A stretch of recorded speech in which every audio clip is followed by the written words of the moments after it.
Hello students, welcome to Trunkie Academy again today, and today we'll study about a new topic. Okay, till yesterday we studied about the different characteristic features and different types of groups of animals that belongs to the uh, phylum Chordata, and then we studied about the Pisces, the fishes, and their different subgroups and subtypes under the Pisces. Okay, and how the two groups of fishes are different from each other. Okay, different. Now after this fishes or Pisces, then other next group are the tetrapoda. Tetra means four, and poda means the leg. So four-legged animals, like in case of amphibians. After the fish, they will go, and then after this reptilia, which has got four legs. Mammals has got four limbs. Even the birds have got four limbs modified into wings. The four, I mean the front limbs. Okay, so four. So tetrapoda. Okay, so tetrapoda means tetra four. Podas mean the foot. They are mostly terrestrial, but some are aquatic or amphibious animals. Okay, like in frogs, toads.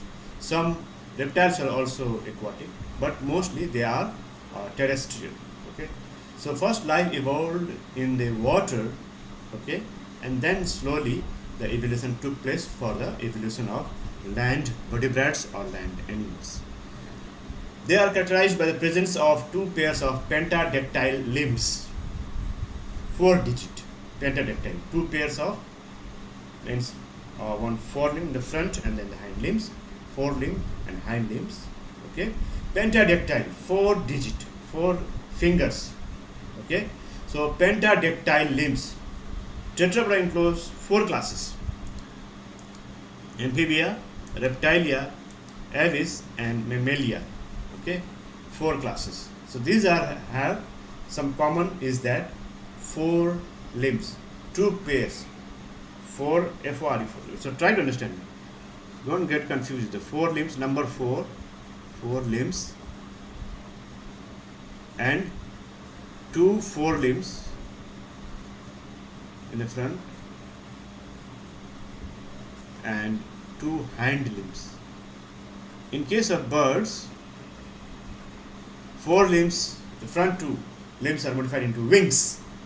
Okay, so there are four groups under the tetrapoda: amphibia, reptilia, aves, that is birds, and class mammalia. Okay, these are four. Today we will study about the amphibia and reptilia. In the next class we will study about the class aves and mammalia. Okay, so amphibian.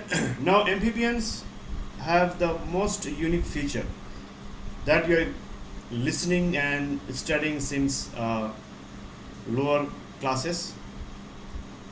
Okay, when you are in class 6, 7, 8, the amphibians can live on land as well as in the water, so are called amphibian. Amphi means both, and bia word has been derived from biome, means life. So amphibians can live on both terrestrial mode of life and the aquatic mode of life.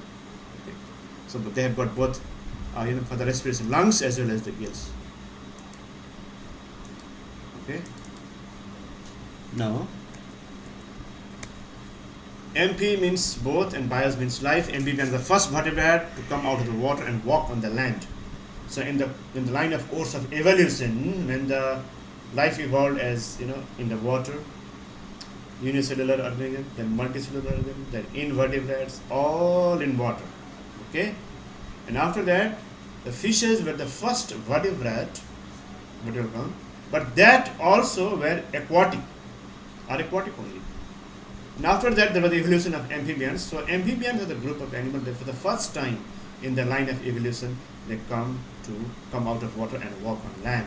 So they first represented the first land, not true land vertebrates because they also live in water. So, but some part of their life they can spend on the land. The amphibians were originated from osteolapid fishes during Devonian period. This point I have already discussed yesterday when I was teaching about the Pisces or fishes, where we studied that In the feces, there are some highly evolved group of organisms. Osteolepid feces were highly evolved and very close to amphibians. Okay, so scientists and geologists, they believe that amphibians originated and evolved from these osteolepid feces during Devonian period. Okay, so I told you already that in the geological time scale, the different era, epochs, and periods like Jurassic period, okay, Triassic period, there is Devonian period. Okay, so they evolved during the Devonian period. They flourished during the Carbon. They evolved during the Devonian period, but they became dominant, large in number. Okay, they become flourished. They developed. Okay, so many species evolved. So many different types of species under the amphibian evolved during the Carboniferous period. Okay, after the Devonian period. Okay, so and they could not become completely terrestrial animals as they still tied to aquatic habitat for reproduction and development. The larval stage, their reproduction, laying of eggs, all these things they do in water. Found these activities they do in water. Okay, laying of eggs, reproduction, and larval stage development. Okay, so that is the reason they are not completely terrestrial or true terrestrial vertebrate. Okay, because the eggs of amphibians dry out quickly if laid on land. They do not have a shell to suit the hard shell, a hard surface on the land. Okay, like if you observe, and you have already observed that the eggs laid by the birds, hens, or the snakes or other reptiles, it has got some shell, whether leathery or very fragile, but some shell are. Since the eggs of the amphibians dry out quickly, and if they lay on egg, what will happen? It will be damaged. They do not have shell, okay, and does not suit the hard surface of the land. Okay, so they lay eggs in the water. Okay, so this is the important point. Now, living amphibians, there are some extinct. Many are extinct also. Living anurans and salientians. Okay, two groups of amphibians. There are other groups also, but they have become extinct. So we are studying about the living, which is living nowadays. Some have become extinct. Due to one important point, due to damage in the environment, due to over exploitation of the natural resources, due to pollution of the natural environment, due to destruction of natural habitat, due to deforestation, many species of amphibians have become extinct.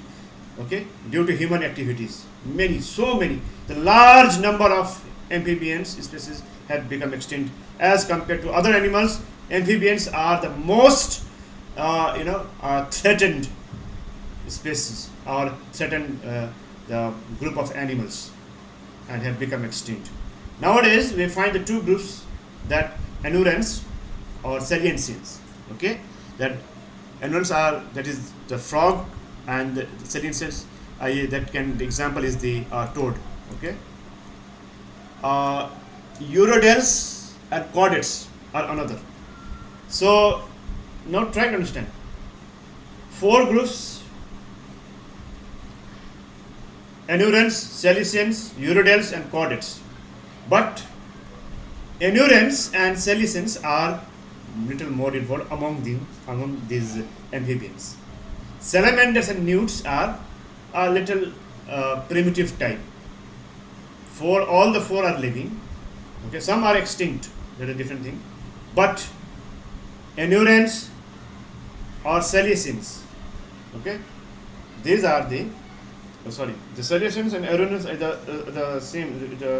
The what we call this, the term given to a group of amphibians which represent frogs and toads. Okay, it's not that anurans are a separate group and salientians are. Okay, and urodels or chordates. Okay, they represented by the example of salamanders and the newts. Okay, So you see the apodons means the Sicilian or blind worm, and the study of amphibian is known as batrachology. Batrachology, like in we came to know that while studying the study of fishes, it is called ichthyology.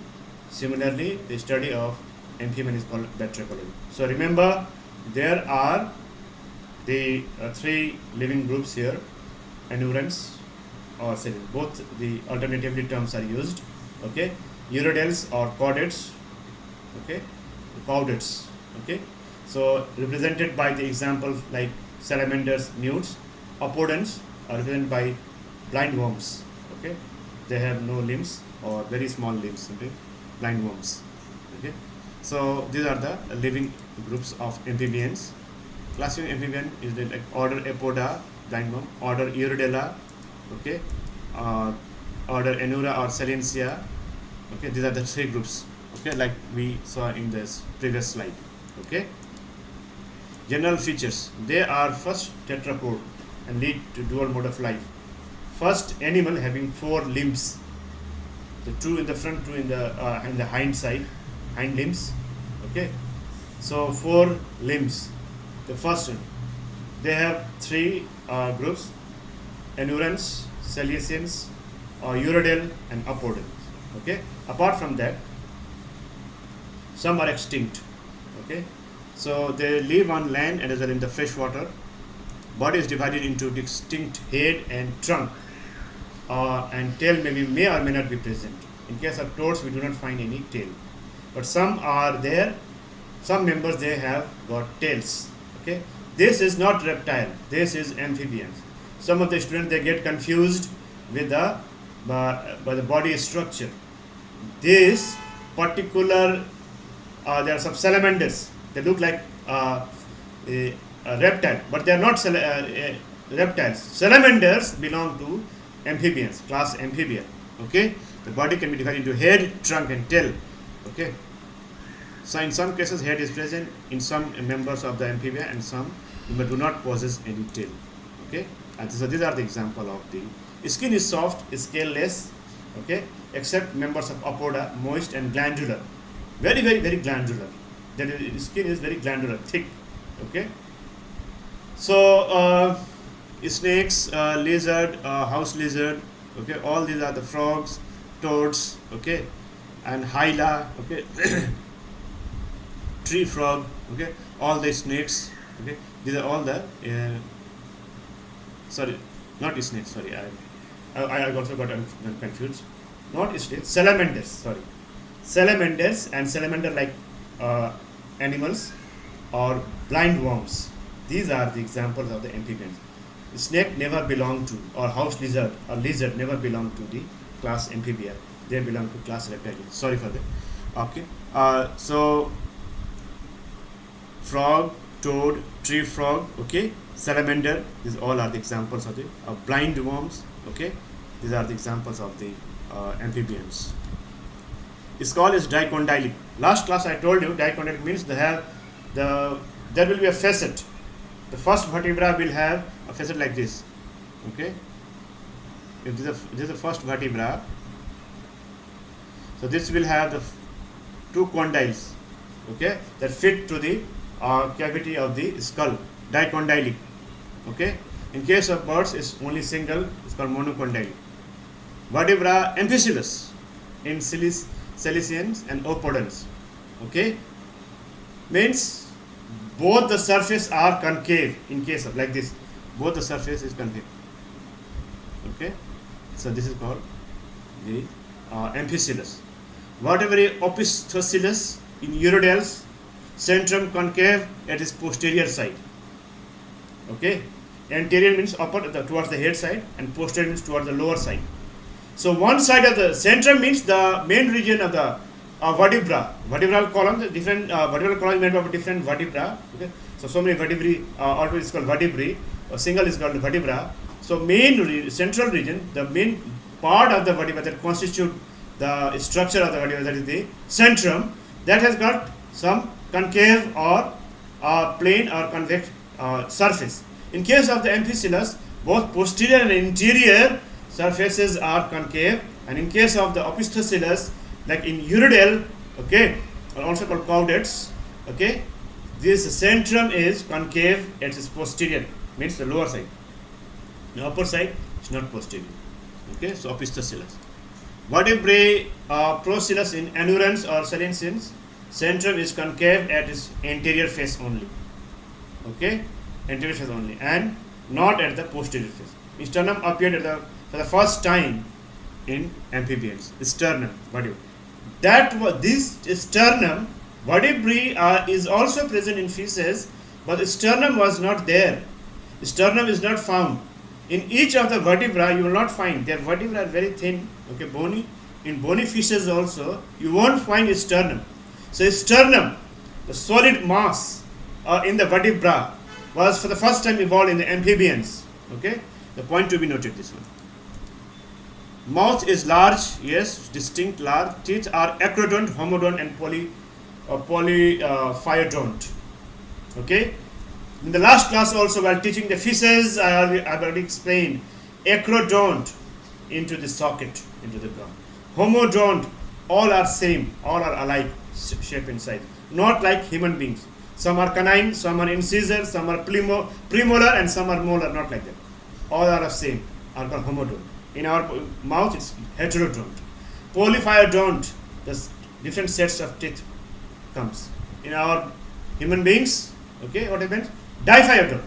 One set of milk teeth is replaced by the another twice only in the life cycle, in one life. Okay, diphyodont.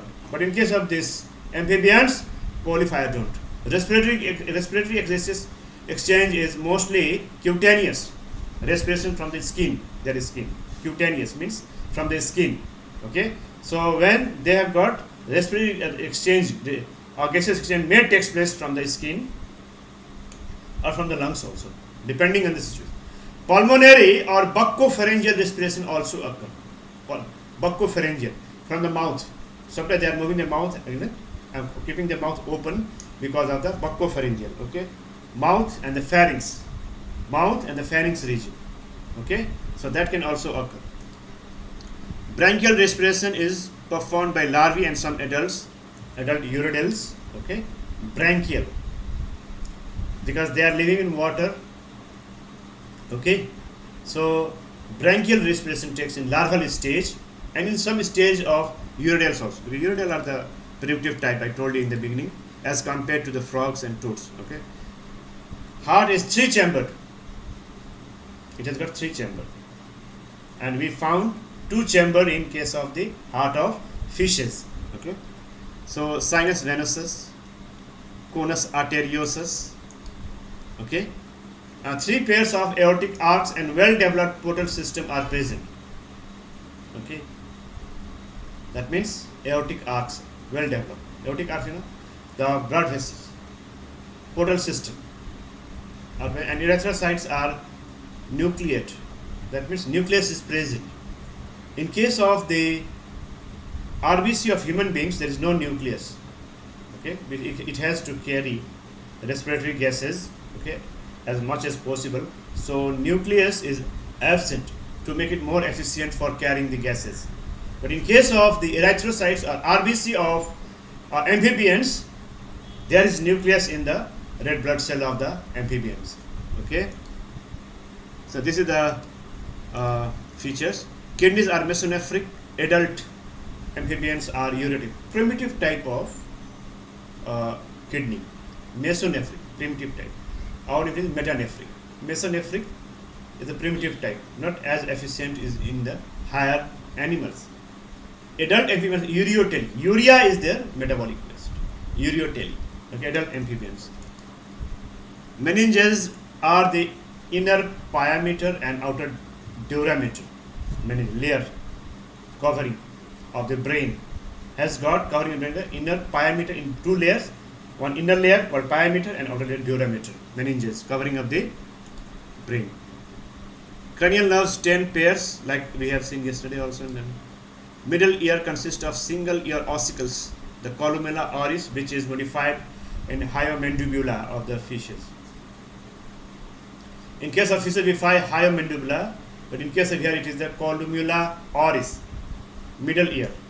Okay, middle ear means there are three parts in the ear: outer ear, okay, the external ear, okay, in the middle ear, which consists of the ear ossicles. In human body it is three ear ossicles: stapes, incus, malleus, three small bones, okay, small bones, ear ossicles.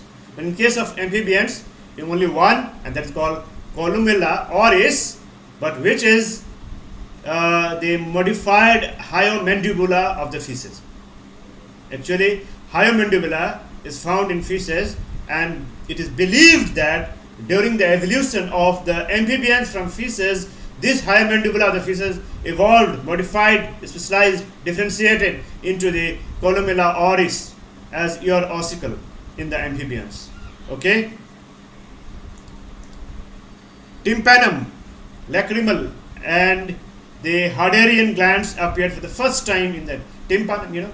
It's a kind of very membranous structure. Lacrimal, produce some secretion. Hadarian glands for secretion. They all are present on their skin in the amphibians. For the first time in amphibian, it was evolved. Sexes are separate.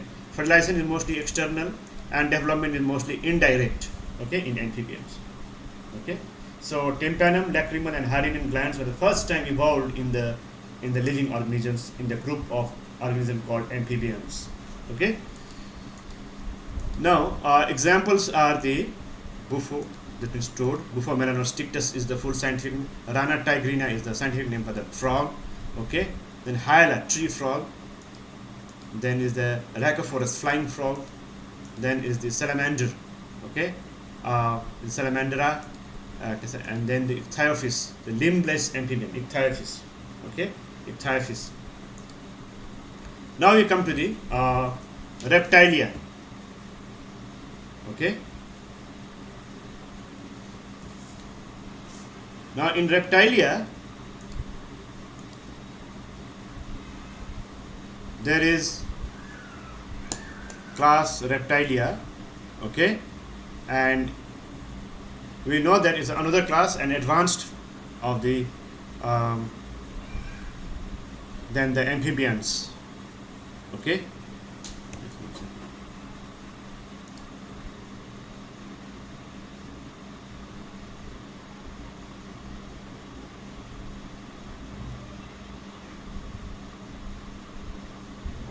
Okay. So these reptilia are the advanced and more evolved than the amphibians. Okay. Reptiles are ectothermic amniotes. Ectothermic means like poikilothermic, I told you, cold-blooded. So different terms are used. Okay. It is also called ectothermic, also called poikilothermic. Okay, and also called cold-blooded. Okay. Organisms that regulate their body temperatures largely by exchanging heat with the surrounding. Their body temperature decreases or increases, okay, depending on the temperature of the this environment. Okay.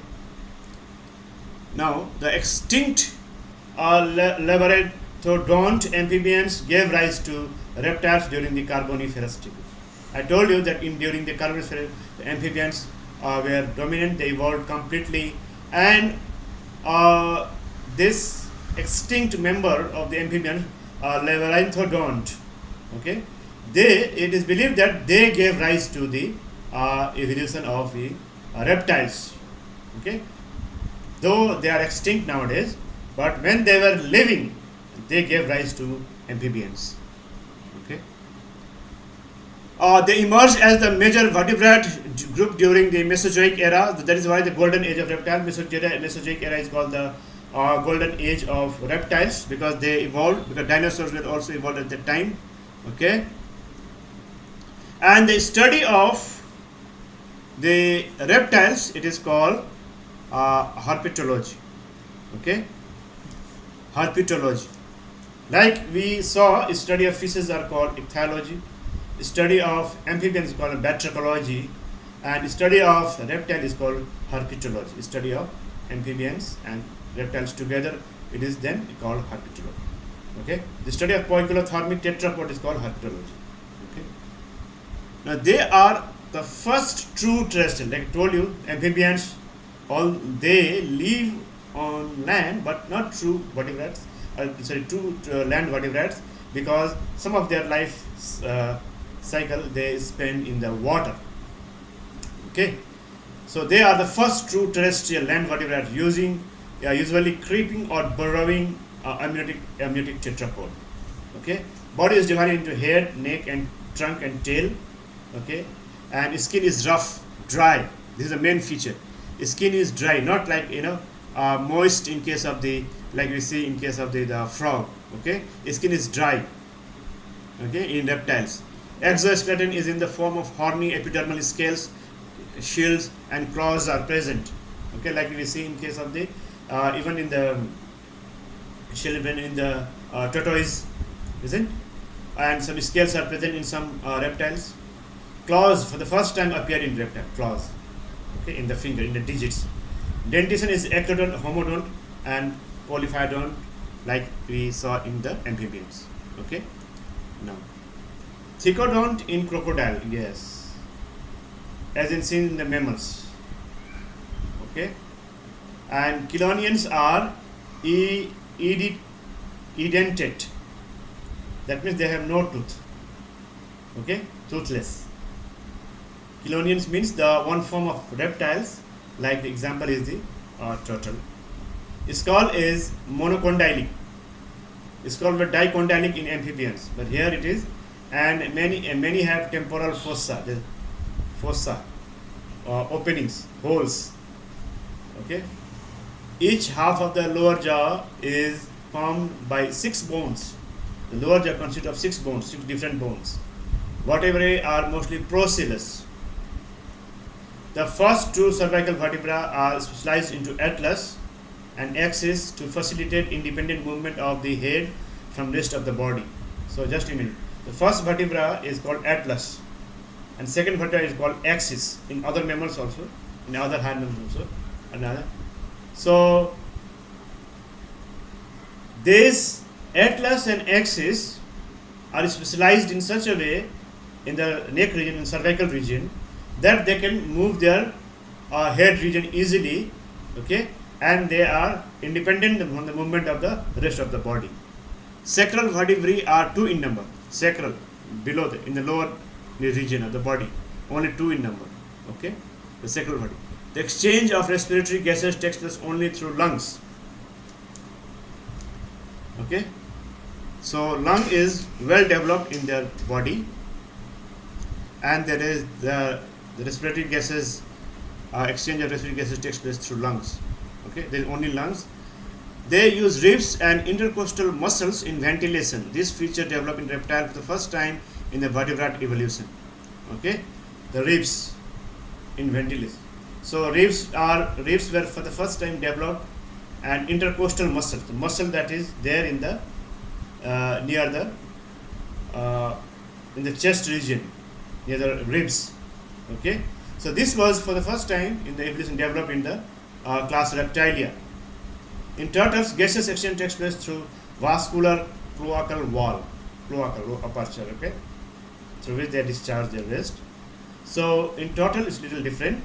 Okay? They also turtle is they also belong to class Reptilia, but gaseous exchange do not take place through lungs. Lungs is present in the animal or reptiles that present on the land. They live on land. Okay. Heart is completely 4-chambered, except in crocodiles, in which the heart is 4-chambered. Yes, heart is 3-chambered, except in crocodile, in which heart is actually 3-chambered. It's not here is a mistake. It is a 3-chambered, except in crocodile, in which it is 4-chambered. Okay, like we have seen in frog also, it's 3-chambered. Here in the reptiles. Then crocodile seems to be highly evolved in the class Reptilia. Okay, sinus venosus is present, but conus arterius is absent. The chamber of the, we are talking about the sinus venosus. The conus arterius is absent. Three aortic arcs arise directly from the ventricle, and erythrocytes are nucleated. They have got nucleus. Like I told you, in case of the erythrocytes or RBC of amphibians, they possess nucleus. Okay, nucleus is present. Kidneys are metanephric. Mesonephric duct, Wolffian duct of the embryo function as vast difference in males. Okay, they are uricotelic. Uric acid, not urea, but uric acid is the main nitrogenous waste product. Okay, uricotelic, uric acid. Uricotelism is an adaptation to conserve water, because since they live in dry condition, their skin is dry, and they live on land, so to conserve water in their body, okay, so they are adapted in such a way their nitrogenous waste is the uric acid. Okay, so it's concentrated form, and they form the uric acid as the nitrogenous waste material. So uricotelism is observed. Cranial nerves are 12 pairs, but in snakes it's only 10 pairs. Okay, but in other reptiles 12 pairs of cranial nerves are found. Tympanic membrane is found at the inner border of the external auditory meatus. Okay, tympanic membrane, which is the membranous thin, which is due to help the vibration of which helps in the for the formation of the auditory nerve impulse. Okay, at the inner border of the external auditory meatus means the structure which is present in the ear. Middle ear has a single ear ossicle columella oris like amphibians. Jacobson's organ, spliced organ for smell, the olfactory structure, are highly developed in lizards and stuff. So with this organ of Jacobson or Jacobson's organ, they have developed the olfactory power, the power of smell, highly developed, and with the help of this they can know their predators, prey, etc. Males usually possess a muscular copulatory organ except in the rhinocephalians. Except these males have muscular copulatory organ. Lizards and snakes have a pair of hemipenis. Penis is formed by the apposition of two hemipenis. Okay, so they have got penis in two divisions. So together they form the penis. Lizards and snakes have got pair of hemipenis, and the apposition together they form the penis. Now, cloaca is three-chambered, as seen in birds also. Anterior corpodium, middle uridium, posterior proctodium, cloaca. Okay, three-chambered in the cloaca. Okay, like in the bird also it is three-chambered. Fertilization internal, since they have got copulatory organs, so fertilization is internal. Mostly oviparous, lay eggs. Some snakes are viviparous, they directly give birth to young ones and do not lay eggs. Okay, eggs are megalethal and cleodoid. Megalethal, large amount of egg yolk is found. Okay, and the egg shell is soft, leathery, not like the egg shell of birds, which is fragile. Okay, here in case of the reptiles it is leathery. Cleavage is meroblastic and discoidal. When you study about the fertilization and the cleavage, okay, you study in detail about the discoidal and the meroblastic. So, okay, meroblastic. During development, extraembryonic membranes are formed. That means extraembryonic. After the fertilization, some extraembryonic membrane are formed in higher animals, even like birds and the mammals also.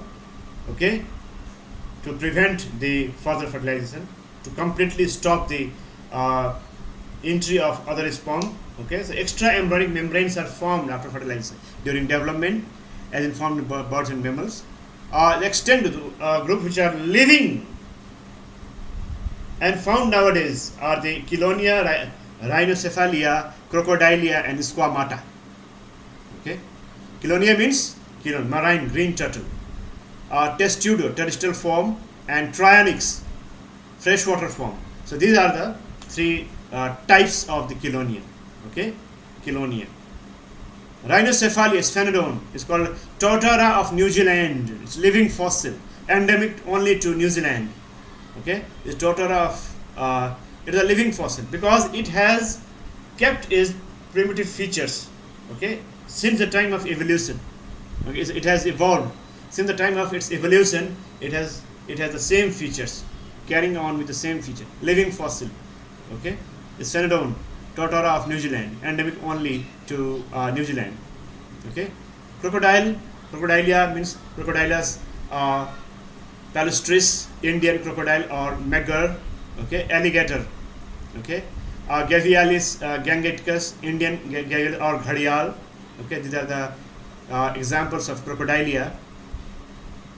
Squamata, lizards, Hemidactylus, wall lizard, chameleon. Okay, Draco, flying lizard. These are the examples of Squamata. Snakes are also under the Squamata. Lizards and snakes are under Squamata. Snakes are limbless. Okay, Naja cobra, Naja cobra. Naja is the scientific name. Ophiophagus, Hanne, king cobra. Okay, Bangarus, crab. Okay. And viper russelli, the chain viper. Okay, Squamata. There are some other examples are the rat snake, Tias, Trochodontos, grass snake or pond snake, non-poisonous. In snakes, some are poisonous and some are non-poisonous. But some are looks poisonous but not poisonous. So just to threaten, just to scare other predators. Okay. So some are very very poisonous, very much venomous. Okay. They have got some poison glands, venom gland or venomous gland. This is the modified salivary gland. The venomous gland or poison gland is present in the snakes is the modified salivary gland.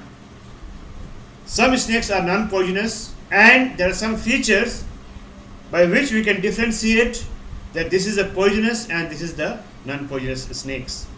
Okay. By looking at the scales that they do poses on their surfaces, on the body surface. Okay, by the structure of the head. Normally, poisonous snakes they have got triangular head. Okay, so there are some features by observing that we can say this is the poisonous snake and this is the non-poisonous snake. Okay, so we saw that there are.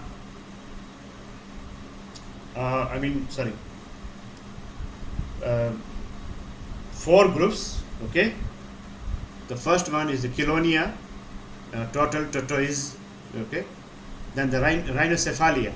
Okay, Sphenodon is the most common example, and very few species belong to the Rhinocephalia. This is living fossils. Okay, and found only in New Zealand, so it's called endemic. Endemic means the particular type of organism or species found only in one region, restricted to only region. Pandemic means all over the world. Okay, endemic, pandemic, and epidemic. So that is different. Okay, now then Crocodilus. Passages. This belongs to. I told you these are the different examples of the crocodilia. Some are aquatic and some can like the mode amphibian mode of life. Okay, Squamata means we have got lizards and snakes. Okay, house lizard and the other is the other examples are the Naja cobra, king cobra, Bangarus. Okay, Russell, Viper russelli. These are the examples. Now the few questions we'll go through. The teeth attached to the margin of the jawbone is called acrodon. Okay, when it is well placed in the tooth socket, thicodont, and at the margin of the jawbone, then it's called acrodon, like in fishes, like in amphibians, Okay, acrodont. Okay, and thecodont is found in the mammals in our body also. Acrodont. Crocodilia. Only reptiles with four-chambered heart belong to group is crocodilia. Okay, only all other members of the reptilia have three-chambered heart, except crocodile.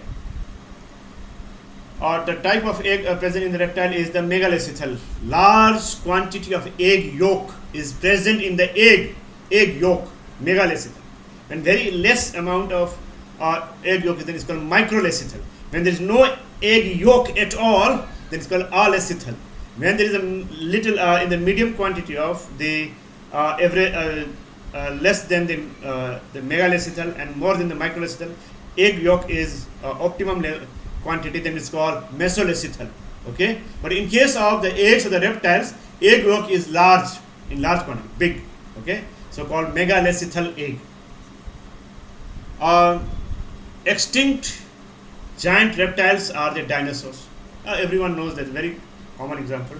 Dinosaurs were so dominant that the fossils of these dinosaurs were found all the different parts of the world. So this indicates that dinosaurs were